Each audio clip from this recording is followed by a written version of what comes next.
राम राम। श्रृंगेरपुर की कहानी हम आपको सुनाने वाले हैं।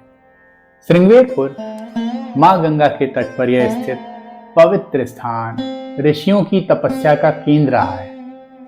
इसका नाम सुनते ही हमारे मन में रामायण कालीन श्रृंगी ऋषि की तपोस्थली की छवि उभर आती है। क्योंकि यह स्थान अयोध्या से बहुत दूर नहीं है, इसलिए इसका एक ऐतिहासिक और धार्मिक महत्व बढ़ जाता है।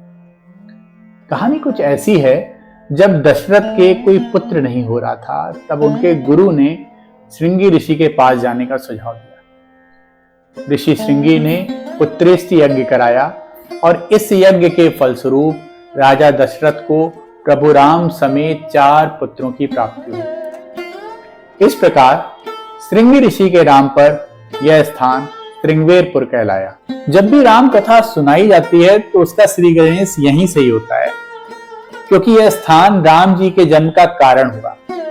कई ग्रंथों में श्रृंगेरपुर को भीलों के राज्य की राजधानी भी कहा गया है और यहाँ के राजा को निषादराज अथवा भील राज भी कहा जाता था।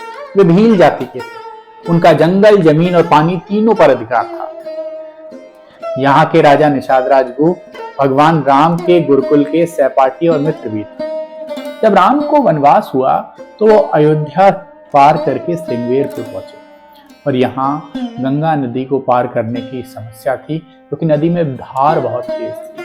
कोई भी केवट उन्हें ले जाने से इनकार कर रहा था। निषाद राजगुह ने राम, सीता और लक्ष्मण को अपनी अतिथि के रूप में आमंत्रित किया।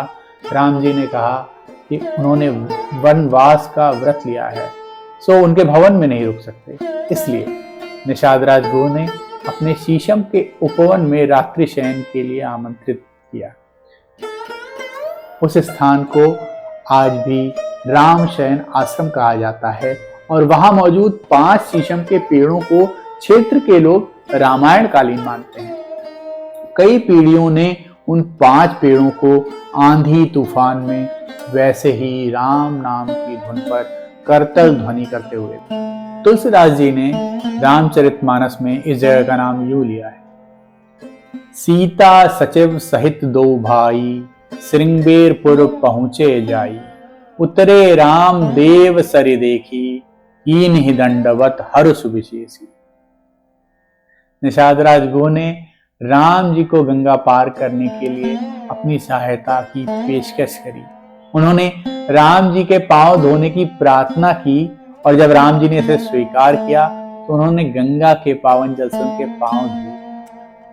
यह चरणामृत अपने कुल के साथ साझा कर निषाद राजगुह अमर हो गए। जिस स्थान पर गंगा जी को पार करने से पहले राम जी के पांव धोए गए थे, वह राम चौरा कहलाता है। अब वहां एक मंदिर भी बन गया है। यहाँ पास में सीता कुंड है, जहां मां सीता ने गंगा मैया से उस पार जाने और सकुशल लौटने की प्रार्थना करी। गंगा मैया गोमुख से निकलने के बाद बंगाल की खाड़ी की यात्रा में कहीं भी अपने मुख के दर्शन नहीं देती हैं, लेकिन श्रृंगेरपुर में उन्होंने अपने मुख के दर्शन मां सीता को दिए थे। मां सीता ने नाव में बैठने से पूर्व एक मुट्ठी बालू उठाया, जो उस पार जाकर छोड़ दिया। जहां माता सीता ने बालू छोड़ा था, वह गांव कितनी भी बाढ़ आ जाए डूबता नहीं है। यहाँ मां गंगा का दर्शन आपको निर्मल और पवित्र कर देगा और निषाद राजगुह की भक्ति और समर्पण का भाव आपको राममय बना देगा। यहां से ही राम जी ने प्रयागराज और फिर चित्रकूट की तरफ प्रस्थान किया।